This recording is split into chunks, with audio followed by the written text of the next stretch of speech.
Hi, this is Shui with a review of the LeBron 8 Retro.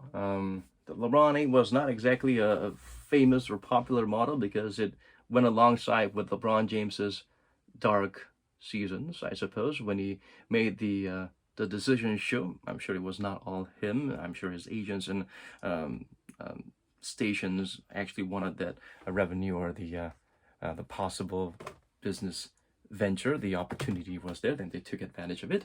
But anyway, it made him look bad. And when he moved to Miami and he teamed up with superstars and made a super team, and not one, not two, not three, no, they failed in the first one and they failed miserably against the Dallas Mavericks of all teams, with which many thought was kind of soft and over the hill. And so LeBron James, most of all, did not have a stellar performance. He seemed like one of the reasons why they did not really fare well against the Mavericks in the finals.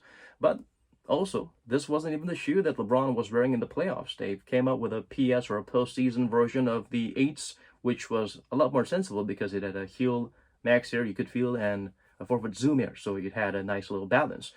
For the LeBron 8s, the Max Air is good. LeBron loves his full-length Max Air, and he'd always be wearing some retros of his full-length Max Air shoes. But for average Joes like me, like 5'10", weighing like, what, 80 kilograms, yeah, you really don't feel that much, especially on the forefoot.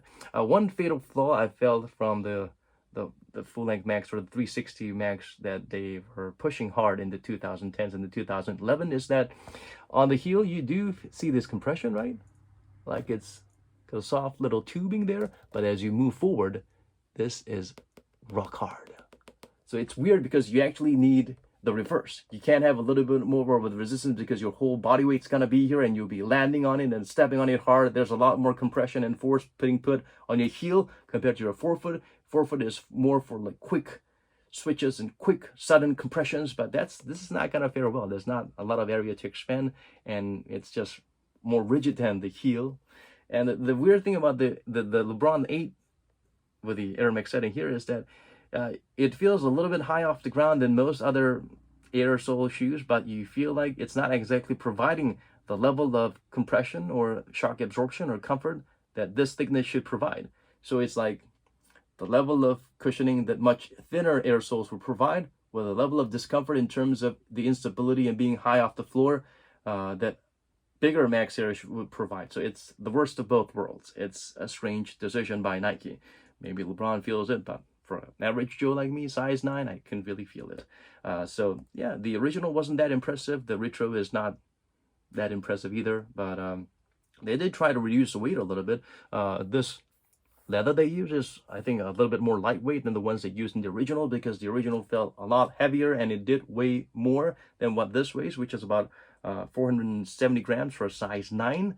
They actually came up with a version 2 during the time, which they replaced all these leather parts with this fused material, and they even tried to remove the heel tab to try and reduce the weight to the best they could. Some people liked it. It looked sleeker, but it's just a minor adjustment, and the problem I had with the midsole and the cushioning wasn't resolved. So there. Overall, it's, even if it's the high top, it feels as maneuverable as a mid or low cut because of how low it is nearby the Achilles heel. And the padding overall, it's plush, so it's good. Nothing's gonna shape into you. The heel cup is super sturdy and thick. It does get the job done. And I like the fact that the lace loops come all the way down lower. Sometimes the lace loops end here, and you're expected to live with the consequences of having this dead space here if it doesn't fit you too well. Regardless, it does have a little bit of a dead space on the toe box area here. Most LeBron James shoes have a little bit more of a give here. So if that's the sort of trouble you've had with toe box area dead space, definitely not the shoe for you. And strangely, it came in a, it feels shorter, it runs shorter, and it's a little bit narrower than the original ones that I've tried in 2010 and 2011, unless I seriously doubt it. When I'm pushing 40, my foot would have suddenly grown during that span of a decade. It feels shorter and a little bit narrower, so that's something you should consider.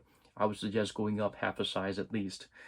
And yeah, there's really not a lot of great things to say about this shoe, except that LeBron likes it, and they came up with a Lakers colorway to pay tribute to LeBron James's efforts to chase a ring at somewhat of an uh, old age, because it's been in the league forever, almost 20 seasons, I guess. The outsole pattern traction is good. It's sort of similar to the Jordan 19, where they have interlocking uh, herringbone patterns. So they would have some fresh blades touching after the old blades kind of get dusty or wear out. So that provides, one, it bites better. Two, it's going to last a little bit longer than ordinary single patterns. One great thing about this shoe that I can really heap praise on is this outrigger, man, is freaking large, and it's just nice. It gets the job done. So good job with that. Wish they stuck with it and kept this going. Somehow from the LeBron 15s, they forgot all about the outriggers, and they did give LeBron some personal customized outriggers but for us, the consumers, we've got nothing, and it was super highly elevated on the forefoot, and it was crazy stealth ankle breaking time or ankle strengthening time for some, I guess. So yeah, that's it. Uh, a retro, but I would say it's a step back in some sense in terms of the fit. Uh, yeah, if you've enjoyed the original LeBron 8s, go ahead and get it, but make sure you make some adjustments in terms of the size because it fits a little bit different. The insole is a nice thick ortholite foam, but even with this thick ortholite foam, it doesn't really enhance the forefoot cushioning by much.